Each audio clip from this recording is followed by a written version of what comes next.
Welcome back, geographers. This is going to be a lecture on temperature differences around the world. It's chapter 5. I wanted to give you a couple of lectures actually in person rather than doing entirely online. Hope everybody's doing well in their social quarantining, and if you're watching this in the future, hope we made it and hope you're not still quarantined. But starting off, talking about temperature differences. One of the ways that geographers discuss this is by looking at the annual temperature range of different areas.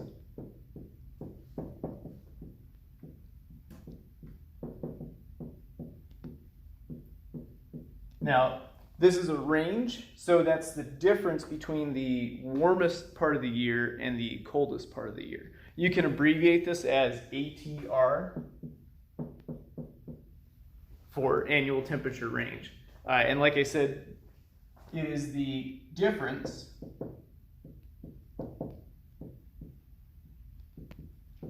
between the average temperature in the warmest month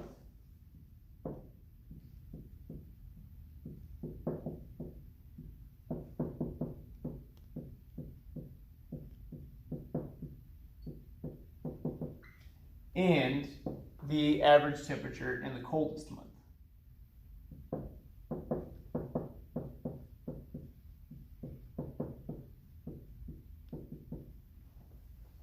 So if you wanted a formula, like it's a weak formula. If you're a math person, you're like, this isn't a formula, but you just say warmest, subtract coldest, and that is the ATR, or average annual temperature range. So a couple of examples of this. Pasadena, where most of you live or you spend a lot of time, the warmest month in Pasadena. Guesses? Think about it. If you said August, cool, good job, you got it right. So Pasadena's warmest month is August. And the average temperature in Pasadena in August? Yeah, you're right. 89 degrees Fahrenheit. And the coldest month in Pasadena? January. Cool, you got it. In Pasadena, the average temperature is 67 degrees Fahrenheit. So we've got the average temperature in the warmest month, average temperature in the coldest month. You're going to subtract them. That gives you 22 degrees Fahrenheit. So the annual temperature range in Pasadena is 22 degrees Fahrenheit. Now, these numbers here.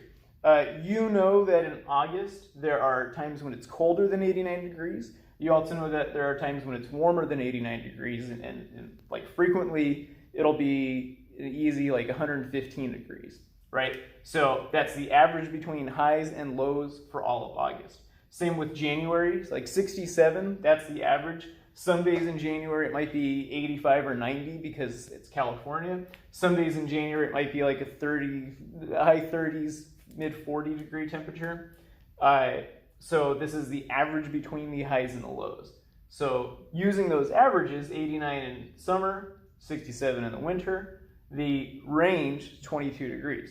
Now what you typically find in many areas is that whatever the annual temperature range is, and this isn't a rule, but that's also going to be pretty similar to what a typical daily temperature range is going to be. So like if today was 70 degrees and sunny, it's reasonable that it might get down to like 50 degrees at night. In the summertime, say it's a 95 degree day, it's reasonable that it could get down to like 75 at night. So that's kind of an anecdotal thing. Don't get into a fight with anyone about it, but usually annual temperature range is very similar to what a daily temperature range might be. Now, some other examples of that. Pasadena, okay. So if you're in Pasadena and you want to go to the beach, a place you probably go to the beach often might be Santa Monica. Now, Santa Monica is kind of weird. their warmest month is actually September. So that's another note is January and August are not always going to be the warmest and coldest months that you use. It's like whatever the location is, you use those numbers. So Santa Monica happens to be September, and their average temperature in September is 71.5 degrees Fahrenheit. Their coldest month is March. Again, that's kind of weird, but this March, Pasadena's cold and rainy too, so maybe that's not that out of the ordinary, but 2 months later than like everybody else's normal is kind of odd. Their average is 63 degrees Fahrenheit in the winter. So that's an annual temperature range, only about 8 degrees Fahrenheit. And again, throughout your normal days in Santa Monica, 8 degrees is what you could expect to have as a difference in daily temperature range as well. Now, a couple more examples. Mount Baldy is pretty close to Pasadena. It's an hour down the road, just like Santa Monica is an hour down the road towards the coast. Mount Baldy is a little bit further inland, and it's also at a high altitude. Now, Mount Baldy's warmest month is August, just like us. And in August, their high temperature is actually 72 degrees Fahrenheit. And their coldest month is January. And the average temperature is 48 degrees Fahrenheit. That's not at the summit. This is measurements for like the town of Mount Baldy. There's like a village below the summit. So in the summer, it definitely gets warmer than that. It definitely gets colder than that. In the winter, it gets way colder than that. Like on the summit and in the town, there's usually snow in the village for a couple months during the winter season. So, you know, it's often colder than that. But that's their range. So Mount Baldy has a difference of, I didn't do this math ahead of time, 50, 24. 24 degrees Fahrenheit is their average at Mount Baldy. So that's not too different than ours, but it's shifted downwards in overall temperature. So that's kind of interesting that their annual temperature range, we're at 22, they're at 24, but it's way colder in the summer, way colder in the winter than what we have. One final example of annual temperature range that should give you like a big extreme is there's a place called Yakutsk in Russia. It's in like the far northeast part of Siberia. Yakutsk's warmest month is August, just like us, but their average temperature in August is 67 degrees Fahrenheit, which is fun. That's the average temperature of our coldest month. Now, yeah, cool. Let's see it. Their coldest month, just like us, is January, but the average temperature in January is negative 37 degrees Fahrenheit. So that their annual temperature range, when you subtract those two, is 104 degrees Fahrenheit. So that's a huge temperature range. That's a 67 is their warm month. That's when like you all get your jackets and boots and you're like, cool, it's winter. We're excited about winter. In the Yakutsk, that's t-shirt and shorts weather, and they're out getting a tan probably. There's also mosquitoes. And then in January, it's so cold that if you go outside, you die from it without proper protection.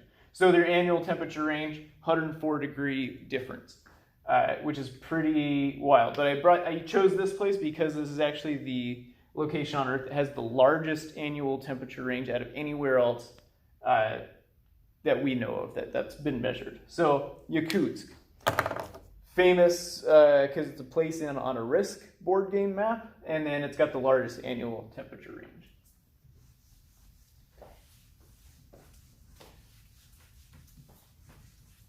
Now, what we want to know is, why are all these places so different? What's the reason for having those big temperature differences?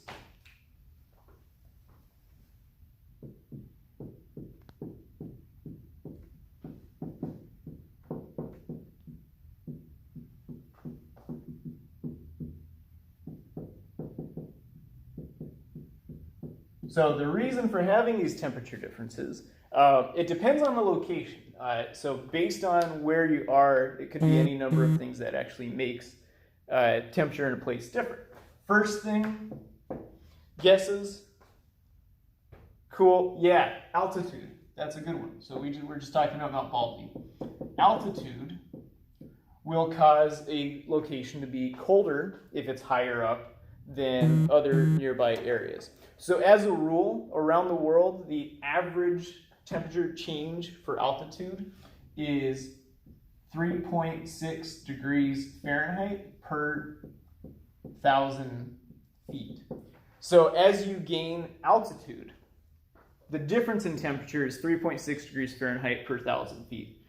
So if Pasadena is at, our actual altitude is like 800 foot elevation.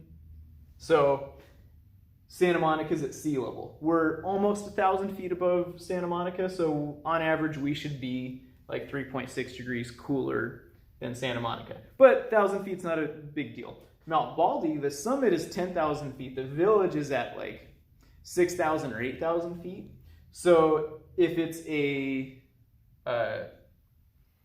warm sunny day in Pasadena, and it's like 80 degrees, you go up 6,000 feet, that's going to be 6 times 3.6 is almost 20 degrees Fahrenheit. So if it's a warm sunny day and it's 80 degrees in Pasadena, you go up Mount Baldy 6,000 feet, it should be like 60 degrees in Mount Baldy Village. So that's how you get this similar temperature range that we just talked about, but it's colder, it's shifted, but otherwise we've got a 22 degree temperature difference. They've got a 24 degree temperature difference. That's altitude. So as you go up in elevation, it gets colder. You all knew that already. If you want to find snow, where do you go? The mountains, okay?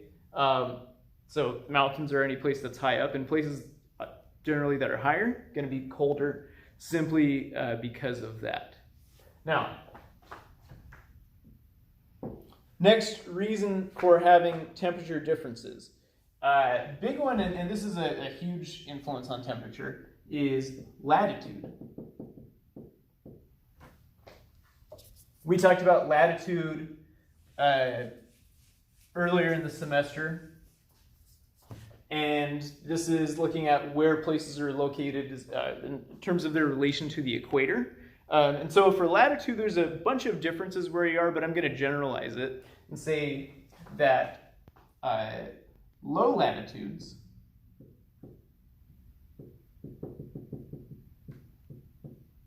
what does low latitude mean? Low latitude means near the equator, close to the equator. You could also say low latitudes means the tropics, so anything between like 23 degrees north and 23 degrees south, that warm part of the world. Low latitudes are generally warmer and have a smaller annual temperature range.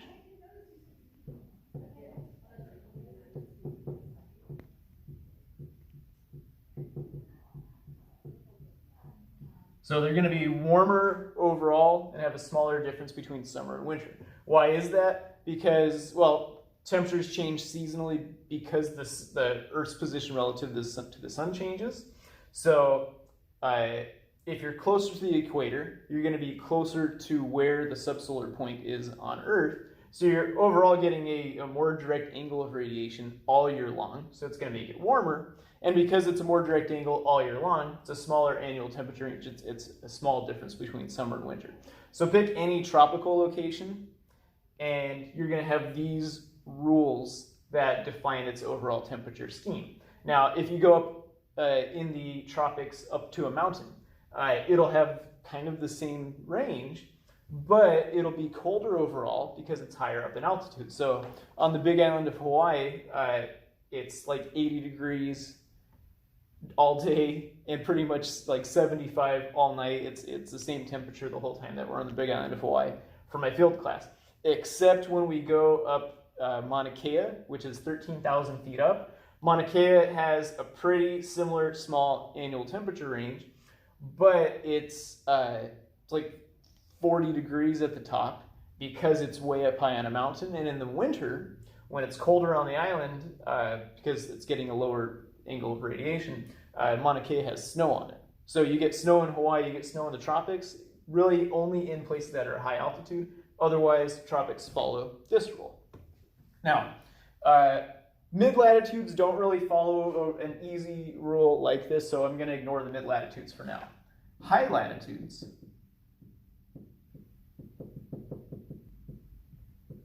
what does high latitude mean? High latitude means closer to the poles, far from the equator, not in the middle.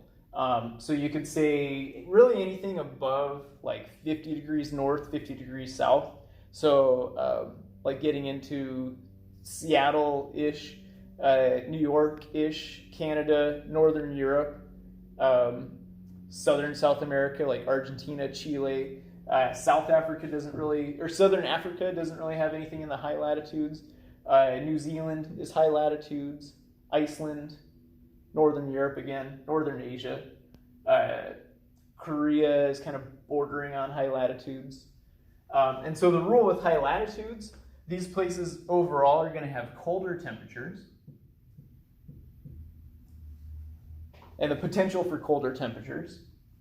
And they generally have a larger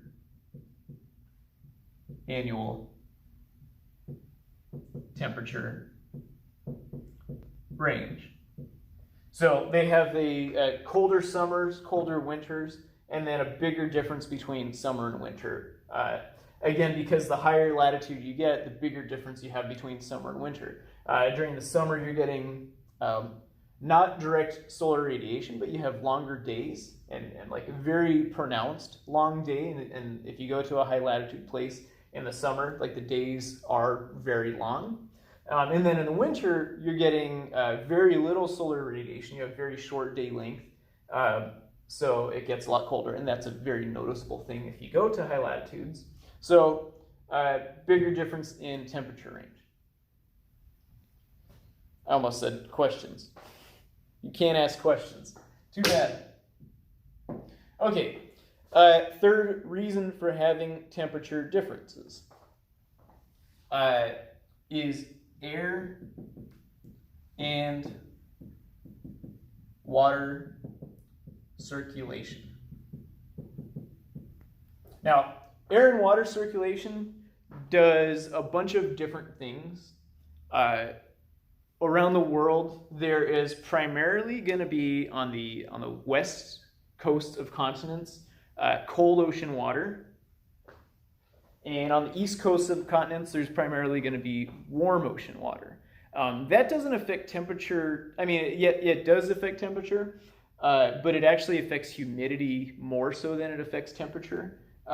So places on the east coast near warm ocean water are going to have more humid climates. Places on the west coast with cold ocean water are going to have drier climates. Again, kind of accepting temperature at this point. The main thing that this does is at mid-latitudes, so we talked about low, we talked about high, what about mid-latitudes? At mid-latitudes, air and water circulate from west to the east. Air blows, you could just say wind. Wind moves from west to east. Now, what does that do? It's kind of hard to explain at this point until we get to the next part of this.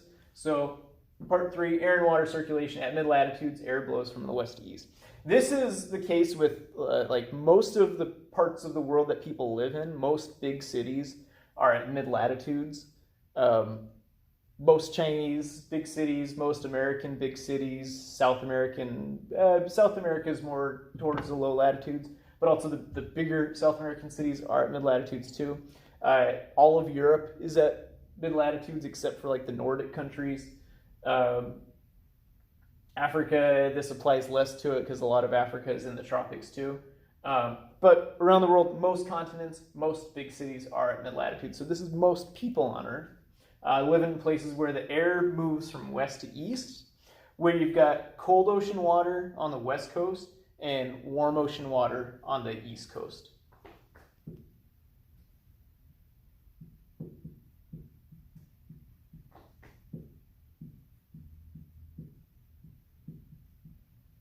So what that actually does in terms of temperature relies on the rule of this next part. So number 4 is differences between land and water. Land versus water. Now, making a lot of generalizations, and we're talking about places that are either near land and influenced by the properties of land, and places that are near water and influenced by the properties of water. So generally, places that are influenced by land are called continental climates. And places that are far from water, places that are not influenced by water, generally are continental climates. And the further that you get from water, the more of a continental influence you have. Places that are near water are called maritime climates.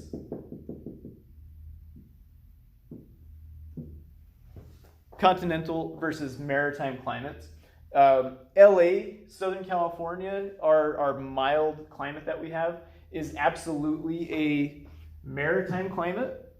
And the further that you move to the coast, the more of a maritime influence you have, obviously. And the further inland you move, the more of a continental influence you get. So Pasadena is actually kind of a border, but we are more of a maritime climate. So like if I ever ask you a question, is LA or Pasadena or Southern California continental or maritime? The answer is always maritime. I'm not trying to trick you. It's a maritime climate. Like that's why we're all comfortable here. That's why we have this low annual temperature range. It's because we're a maritime climate. But as soon as you cross the San Gabriels and you get into like the desert, you get inland, you get far from the coast, it's continental climate. So why are those two things different? One is that water has the ability to absorb lots of heat. It has a high heat capacity.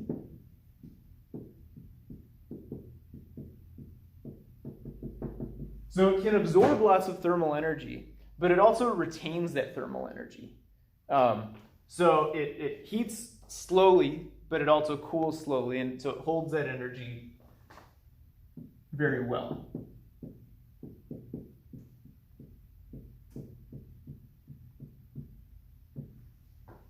Land is the opposite. Earth, material, dirt, concrete, human stuff, land areas, continental climates, have a low heat capacity,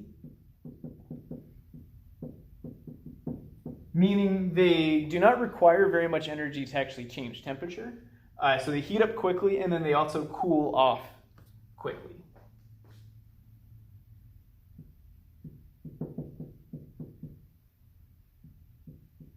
So they quickly heat and cool. Whereas maritime climates are very slow moving in their heating and cooling. Refer back to Santa Monica's temperature range. Santa Monica's was 8, and if you look at any coastal area on the west coast particularly, those are going to be this influence where they have a very small temperature difference between summer and winter. Whereas the further you get from a west coast, you have a bigger annual temperature range. So they quickly heat and cool. Yeah, now this rule, number 4, land-water contrast, combines really well with air and water circulation. So that maritime climates, particularly on the west coast, have a low annual temperature range.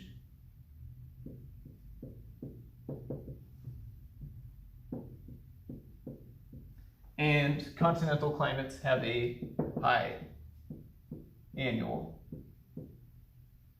temperature range. Now, if you look around the world at cities on different coasts, well, I'll show you the map in just a minute, and we'll talk about this. Then it becomes very clear how big of an influence this is. But the difference between land and water is much more pronounced on West Coast and East Coast places because of the way that air blows across land, tend to have a bigger continental influence. Now, the last influence on temperature isn't in the book, but I added it sort of recently, 5 years ago, when urban heat island became a more widely studied thing. But number 5 influence on temperature is urban heat island.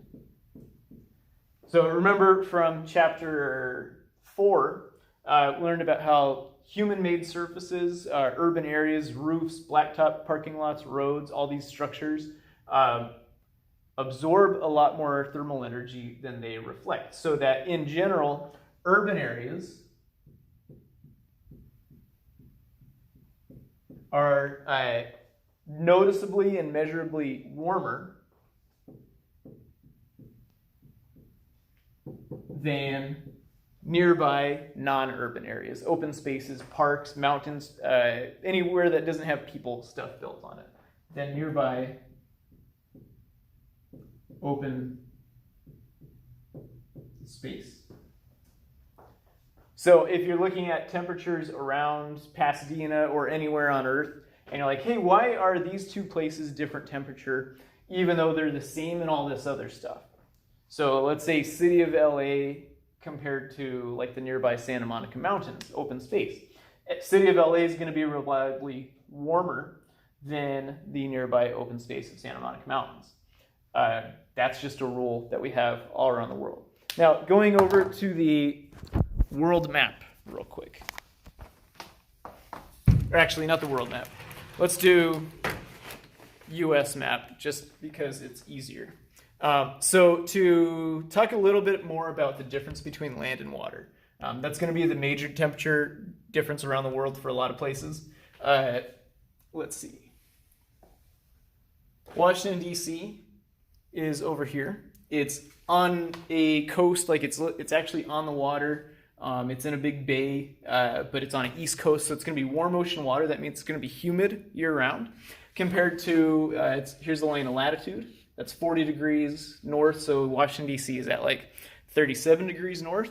San Francisco, right across, is pretty close to that. San Francisco is probably at 37-ish degrees north as well. Temperature in San Francisco, it's pretty much the same year-round. It's like 65 and cloudy all the time. It's on the coast. It's on a west coast. It's at sea level, so altitude is not an influence. It's at the same latitude as Washington, D.C., west coast, water, and then it's urban area, so UHI is an influence. So San Francisco, like if you're going there, what kind of clothes do you bring? Pants and a jacket. What time of year? Every time of year. Come across to Washington, D.C. D.C. in the summer, if you haven't been, the students in the past that have been to D.C. in the summer say it's like 85 and also 85% relative humidity, so it's miserable. Yeah, probably don't go to DC in the summer, or if you do, bring like shorts and a t-shirt, but lots and lots of shirts because you're going to sweat through them all really quickly. And then DC in the winter time is so cold that you freeze and die from it, so that like during the American Revolution, I think more people froze to death. Don't write this down. But like more people froze to death than died from the actual war. Pretty sure that's true. Either way, like to have that be an influence on life that, oh yeah, if you go outside too much or if you go camping outside in DC in the winter, you could die from it. That tells you how cold it is in the winter time. So what's the difference between these two places? They're both at the same latitude. They're at the same altitude. They're both coastal. They're both on the coast. The only difference really is West Coast versus East Coast. And so that should pretty effectively demonstrate the difference between East Coast versus West Coast. Air at mid-latitudes, again, blows from west to the east. So this whole continental area in the middle, that's obviously going to be continental influence climates. That one. Heat quickly in the day, heat quickly in the summer, cool quickly at night, cool down to really cold in the wintertime. So that by the time the air gets over here, it's moving from west to east, it's got the properties of continental area. And the influence of this coast over here is present, but it's minimal compared to what you would expect on a west coast. Where like DC